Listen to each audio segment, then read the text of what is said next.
not expect to be making a vlog of over 2 months all in one video, but some things happened and I will tell you about those as we go.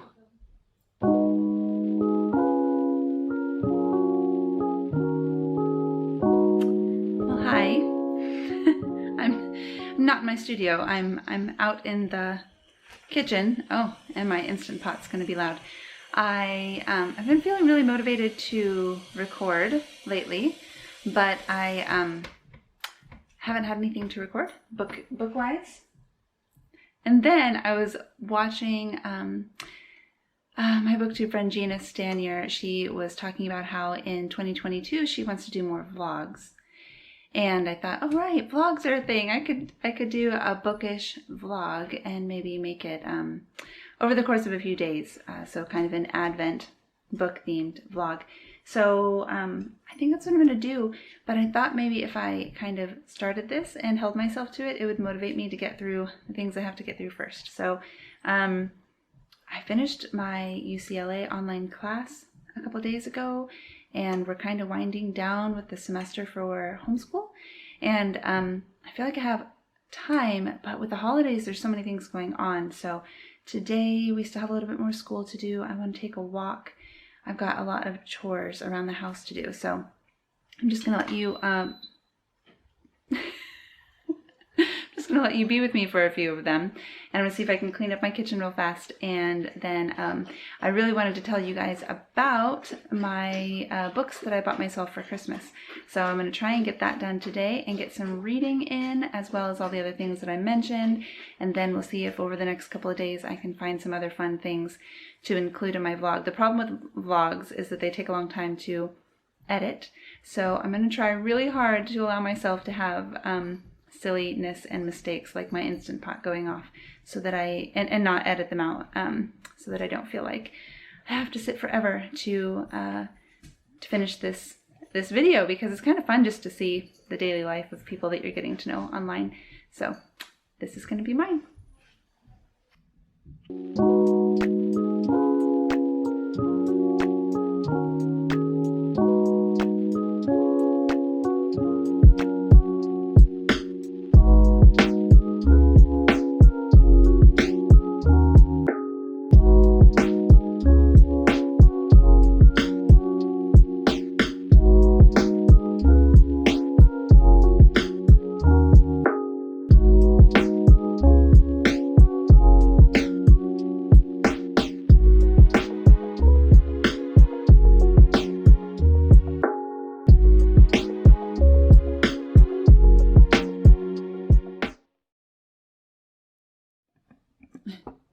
Is that right?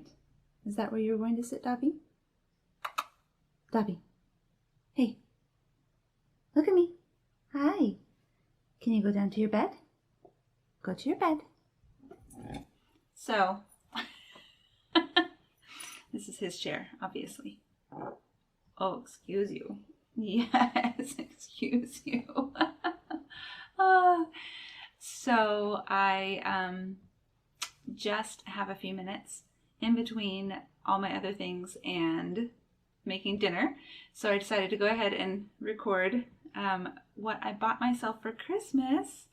And this little monster, this is Dobby, was on my chair. So I'm going to see if I can convince him to go elsewhere so that I can readjust the camera and maybe drink the hot cocoa I made myself. Maybe? Okay, he is now laying on my camera tripod, and I'm gonna have to adjust this. Okay, I think we're in the frame now. Goodness gracious. So I didn't get to take a walk like I wanted to because I needed to shovel again. We have just been breaking records for snowfall this year. I feel like I said that last year too. I don't know. It's so much snow. It's up past my knees in most places. It's like almost to my hips in some. And getting the shovel and shoveling up into the berm is a lot of work. And so I had to go out. I wasn't even doing it myself. I had my older two children helping me, and yet the sun went down before I had a chance to walk. So I'm back inside warming up with hot cocoa. So I bought this book for myself. All of these I bought Black Friday, I should say. So I always buy a book for my family, each family member, excuse me, and for myself. But this year I bought several for myself, and last year I bought several for myself. But they were all Black Friday deals. So I'm taking this class, took this class from UCLA that was about the editorial process, what editors at a publishing house do to get a book from manuscript to print. And we had a lot of assignments that were just like exercises, not actually having to do the work, but if this was your book, how would you do this? And some of that had to do with like marketing or making a publishing timeline, and I had to evaluate like an author website, and I had to, what else did I have to do? Come up with a media plan for a book. And so, dust jacket's coming off here. So there was a list of publishing houses I could choose from, and I saw this book and it caught my eye, and so I chose this book to do kind of my marketing plan on. So this is Around the World in 80 Books by David Danrosh, and I didn't need to buy it. It was definitely just an assignment that you could do, in theory. But I got so interested in the book because of this assignment that I went ahead and bought it. So I will tell you, because I know all about it now from my assignment, that this author is he's a Harvard professor. He's the chair of the world literature, comparative literature at Harvard, and he's the director of Harvard's Institute for World Literature. So he's written several books, but they've all been kind of geared toward academics, and this is the first one that is kind of for everyone. And he, during the pandemic, had a blog on Harvard's website, and over the course of like 16 weeks, he wrote these kind of literary analysis blog posts that were more conversational about different places in the world and a book that related to that place, like an author from that place, or that it was the setting of the book. And he took everyone in these blog posts through around the world in 80 different titles, talking through all of the different aspects of the book and tying them together. So he talks about some like classic books, and then a bunch of different titles in world literature. I'll just tell you some of the titles that he talks about. I mean, Lord of the Rings, A Wrinkle in Time. So books, that we're all familiar with, things like Kim by Rudyard Kipling, and then a bunch that I was less familiar with. And he goes by region. So it starts in London, and he has Mrs. Dalloway, Great Expectations, but also Reisman Steps by Arnold Bennett, which I'm not familiar with. And so there's 5 books for each region. And then he goes region by region, and he ties them all together somehow. So it's a very conversational feel. He's like a huge wealth of knowledge about literature in general. And so he also uses this book to talk about kind of our collective processing of, I think, grief and suffering, because, it's during the pandemic, so we all had that on our mind. But he talks thematically through these books too. So we've got chapter 2 is Paris, chapter 3 is Krakow, chapter 4 is Venice, and then Cairo, Istanbul, Muscat, the Congo, Nigeria, Israel, Palestine, Tehran, Shiraz, Calcutta, Shanghai, and Beijing, Tokyo and Kyoto, Brazil, Colombia, Mexico, Guatemala, Antilles and beyond, Bar Harbor, the world on a desert island, and New York, migrant metropolis. So he groups books together. Let's just see. About 5 pages for each book, and so you can read it front to back and you feel like you're on a journey, like armchair traveling, or you can just dip into different places. So I think that this is going to be really, really interesting. I'm glad that it got on my radar. I'm not sure I would have heard about it otherwise. Okay, and then this one is for my Scotland TBR, so I'll go over it a little bit more when I make that video. I think this is the last one I'm buying for my Scotland TBR. I'm going to Scotland in July, so I have a while to read, but I have a lot of books at this point. But this is a Christian fiction, Christian romance by Carla Laureano, 5 Days in Sky. And this won the Irida Award, which is a Christian fiction award. And it's part of a trilogy, but so I may save it for kind of like last in case I, get to it and then I want to read the others. I want to make sure I have time. But it's about a single mom who takes her two children to the Isle of Skye to kind of start over, and it's romance. So I don't know much more about it, but I will talk more about it on my Scotland TBR when I find out. And then you guys have probably all seen this one floating around, Cloud Cuckoo Land. I actually know very little about this book, but it's been recommended to me 3 times. So when I saw it on a discount, I decided to go ahead and get it. But it is historical fiction, and I have I have an aunt who sends me things. She's really well read. She sends me little blurbs when she thinks I'll be interested in something, and she sent this to me. And then one of my best friends read it shortly after that and said, "Oh, this book is great for anyone who loves libraries." And then my sister read it. One of my sisters read this. So it's maybe it's not historical fiction. I think it jumps back in time. So I'll just read a little bit of the blurb. It says, set in Constantinople in the 15th century in a small town in present-day Idaho, and on an interstellar ship decades from now. So very interesting that it has 3 different settings. The author has created a magnificent tapestry of times and places that reflects our vast interconnectedness with other species, with each other, with those who lived before us, and with those who will be here after we're gone. So it looks like one of the main characters is a 13-year-old orphan named Anna living in Constantinople. And in a library in Ohio, octogenarian Zeno, who learned Greek as a prisoner of war, rehearses 5 children in a play adaptation of Ethan's story, which is the book that Anna finds in the library. So I think it's all connected to a single book, but I'm excited to dig into this. Tell me if you've read this or know more than me. Are you reading it? Who wants to do a buddy read? Should this be like a January read? We can do it together. And then, so this is such an indulgence. So my friend Stephanie went to this place and she saw a bunch of cool books, and she sent me a video and was like, what do you think about this one? And I immediately went online and bought it because it is an illustrated adapted version of Les Mis. It says Les Miserables, an engaging visual journey. Illustrated by Jill DeHaan, Margaret Ferrick, and Chiara Fedele. So anyway, I bought this because I love Les Mis and it looks gorgeous. And also, even though I definitely don't like adaptations or abridged versions of classics as my first introduction, Les Mis is so hard to get through because it's so long that I think reading this may get me interested in tackling Les Mis again. But I'm not sure how well it sticks to the story. It does have like dialogue and everything, so it's not just like a summary, but it's quite thin compared to the book.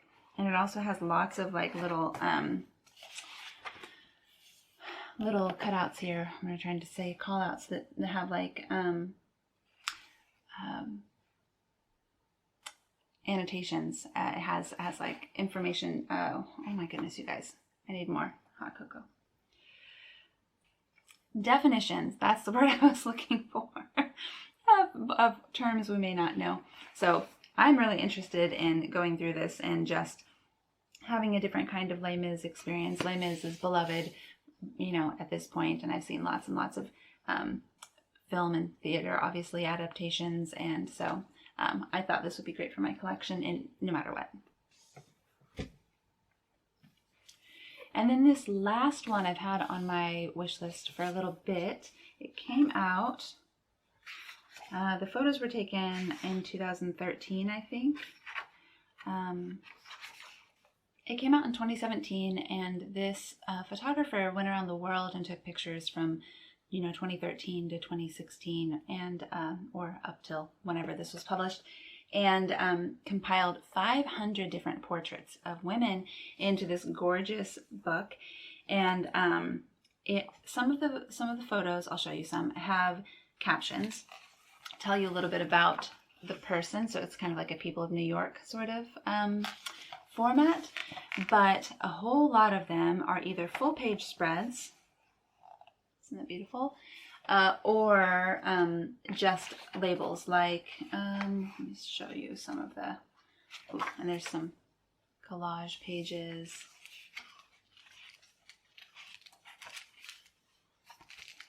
Some full page spreads. I saw some that just have very few words.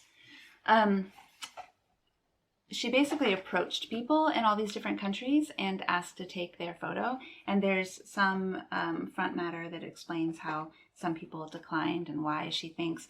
But she went all over the world and captured images of just all kinds of different women of all different ages doing all kinds of things. Look at these kids.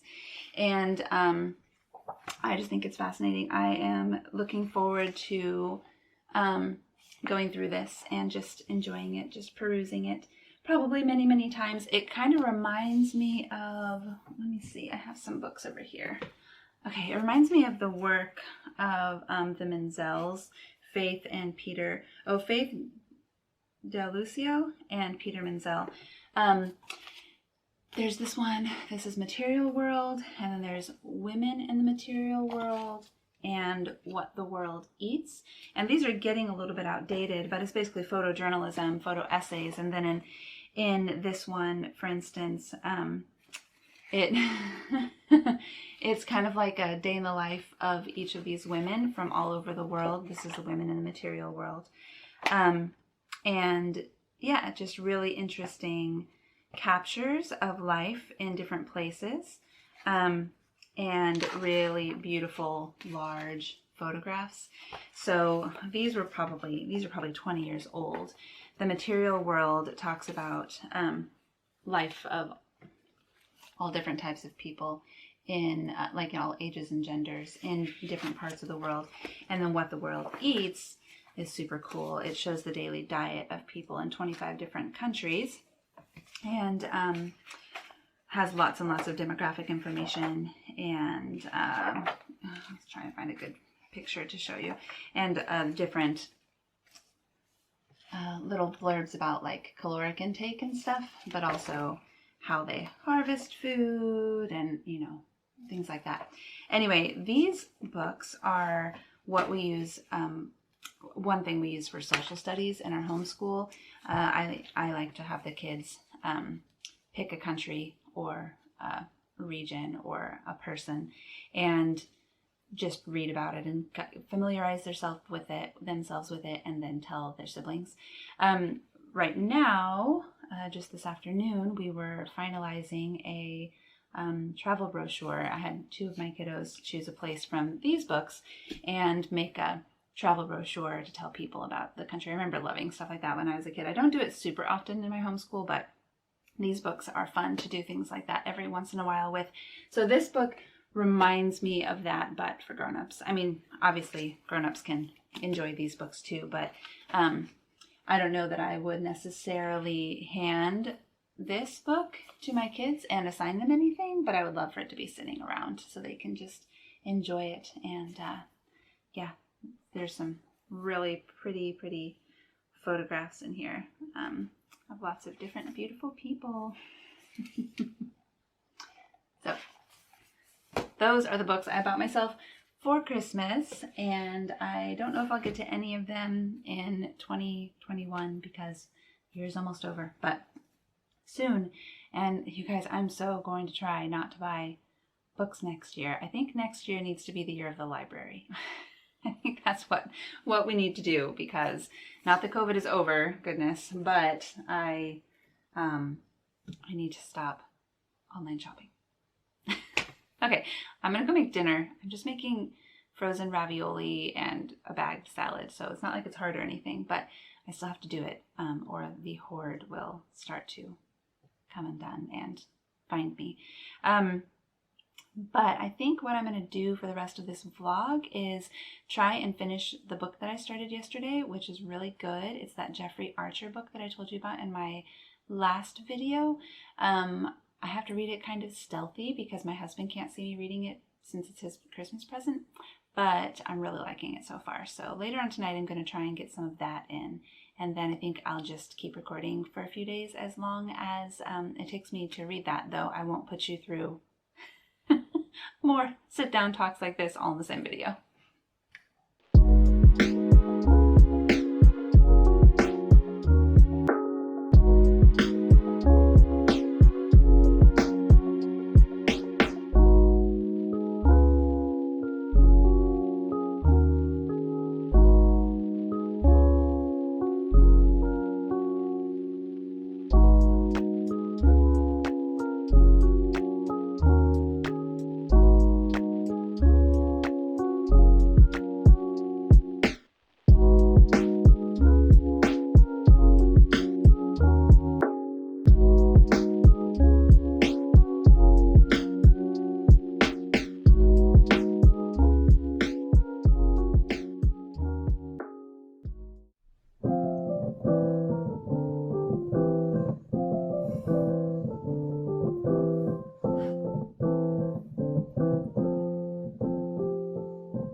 Okay, it has been a minute. I have not recorded anything since before Christmas. It was completely unintentional, but it's really hard to get back into the habit once you've stopped recording. But I'm really excited to be back and tell you a little bit about the things that I didn't get to record because I lost my camera. I guess this is one of the hazards of vlogging. I decided to, kind of record as I went and tell you guys about what I was reading while I was reading it. And then I set my camera down in random places because normally it's just here in my studio, right? And I carried it all over and I lost it for over a month. When I finally found it, it was on my husband's dresser under a pile of clothes. But I'm not saying it's his fault. I'm just saying that's where it was. So of the books that I said I was going to read before the end of the year and into the next year, I did finish all of them, most of them. I may have not gotten to one of them. Let me scoot my camera back a minute. But I did get through this super cute YA mermaid romance. And it's called Head Over Tails by Brianna Tibbets. And this is about a mermaid and a human boy, young man, I guess. How old is he? I can't remember now because it's been too long, but young, 20 or so age guy who already thinks he's going crazy, so it's really not great for him when a mermaid shows up and he falls in love with her. So it was fun and cute, and I really enjoyed it. It was a great, easy, light read for the end of the year. And I did read The Guest Cat by Takashi Hiraiide, and did not like it as much as I wanted to. I don't know if maybe some things were just lost in translation. It's just really tricky, especially to translate from in between two languages that really have a different way of expressing themselves. But I think translations are hard in general because of the colloquialisms. I think some of the things where the translation stood out to me as being a little clunky is when they tried to use phrases that were, colloquial, like have a meaning that's not literal, and maybe overuse them a little bit.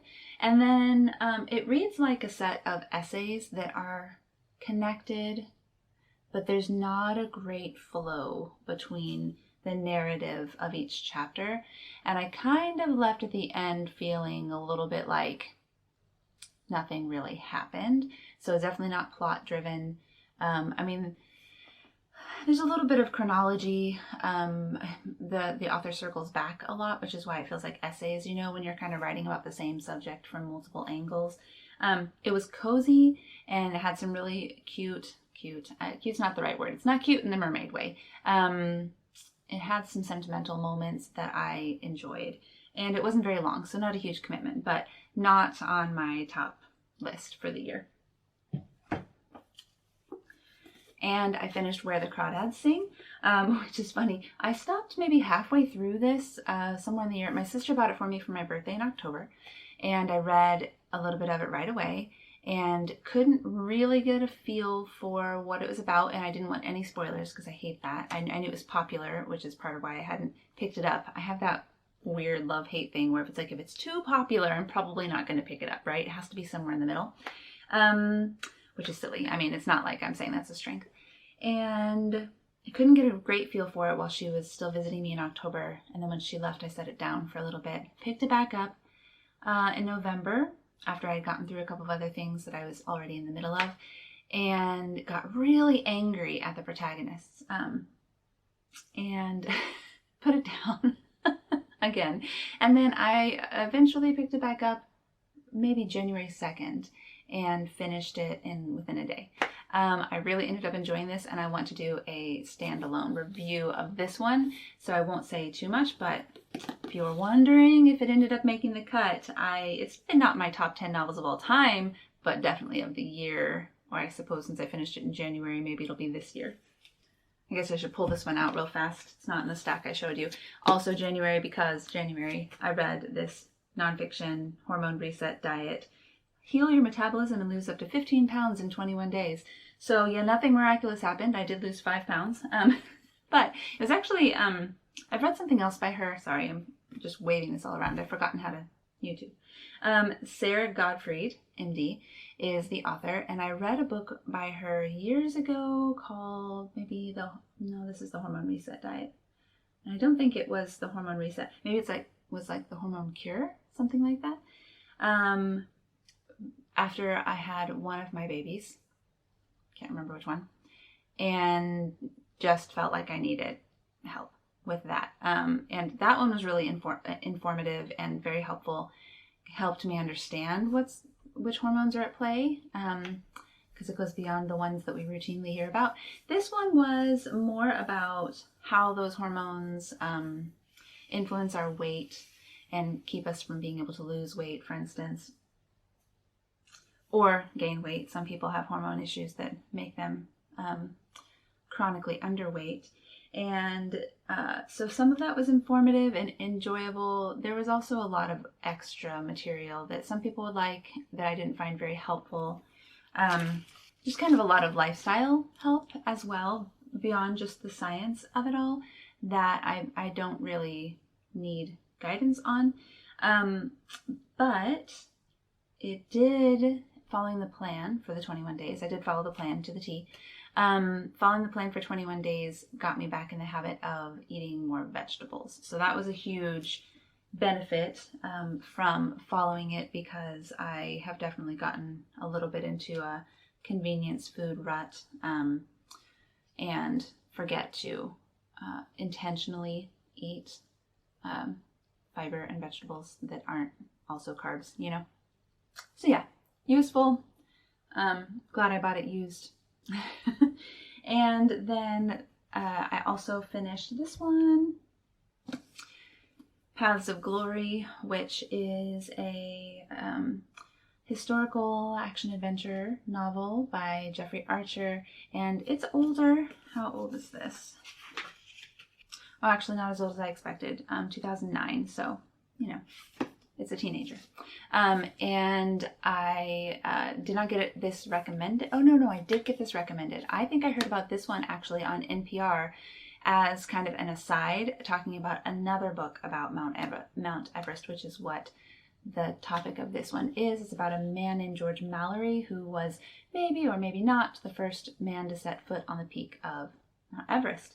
And it's fictionalized retelling of his life, like from beginning to end, and also speculates and fills in the blanks with his journey, the parts that we don't know. So I thought it was really interesting. It had a lot of letters back and forth between him and his wife that broke things up. I really enjoyed it. It was very episodic. Like the chapters were very short and it was very fast-paced, and I think that that's probably this author's style. So it's not like literary fiction, obviously, but and it's my first introduction to him, and it looks like a lot of his other books are not as much up my alley, but for what it was, I really enjoyed it. My husband is a rock climber, and so I wanted to see if this was maybe something we would both enjoy reading just for fun. Just every once in a while, it's nice to have a book in common that we're reading, even if we're not really reading it together, you know, just so we can have a reference point. And I read a couple of others that I can't talk about, and then also a couple of others that weren't very long or noteworthy. So I don't know, what is my total at for this year, because we're talking December and January. So I'm not sure what my exact total was since I stopped recording, but I think right now I'm officially up to 7 for 2022. And 3 of those I cannot tell you what they were. So now I'll tell you about what else has been going on in my life. One, the weather has been traumatic. I know I'm in Alaska and I just shouldn't complain, but it's been rough. I'll put in a clip here. There's nowhere to put this snow. I don't know where it's gonna go at this point. Like, that's there's no more room. I'm trying to make a path. I'm throwing it up over my head onto this berm, and it's just sliding back down. So pretty much it has either been snowing some more, or melting all the snow at once and blowing wind and knocking power down and flooding buildings, and it's been a little bit apocalyptic, honestly. I had a week, 2 weeks maybe, where all of my free time was taken up with shoveling. It's like, oh, it rained it snowed 3 more inches, and now it's going to rain, so I've got to get that snow off the ground or it's going to be a mess, right? And then our long driveway was just a sheet of ice for so long, and like mail couldn't be delivered, and we couldn't get up and down without cleats, and it has been a whole thing, and it has not stopped, and it still has not stopped. And there's going to be more, and it's just a lot more extreme than Juneau usually is in the winter. And people tell me that I'm just too young and that this is how it was in the 80s, but in the 80s I was 5, so sorry. I have not enjoyed this winter very much, but I have been doing a lot better emotionally, partially I think because of the exercise of shoveling, and then also we got a treadmill. So my spirits have been way up and my productivity has been fine. I've been reading plenty, but I have not been able to find time to record even after I found my camera again. So like I said, I want to record several more videos that are kind of beginning of the year videos, even more February 9th or whatever it is today. But just a little preview, I am judging 2 book contests this year.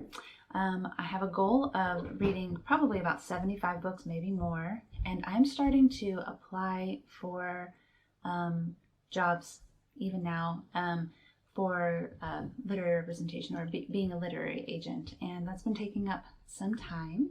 It's all been lovely, and I have some other things going on. I'm gonna have to look at my list and tell you what else is new and what I've been doing. Oh, I remember one. Yeah, some of these books that I have finished, you'll soon be able to buy. That'll be a whole nother video. So I'm going to put my newsletter link in the description, because I don't know that I've really talked about the fact that I have a newsletter, partially because I haven't been great about sending it out, but I have been lately, and I'm going to make sure that I continue sending them out monthly from here on out, because there's just so much going on. I'm really afraid I'm going to miss some of it, and I of course don't expect you to watch every single video on my channel. So thank you so much for watching this one and for sticking with me, and I'm glad that I'm back, and I hope that you had a wonderful holiday and are having a good start to your new year. I hope everyone is safe or recovering from COVID, because, you know, it's just a matter of time for all of us. I am still the last family standing here, so we'll see if that's true the next video I make. Thanks for watching.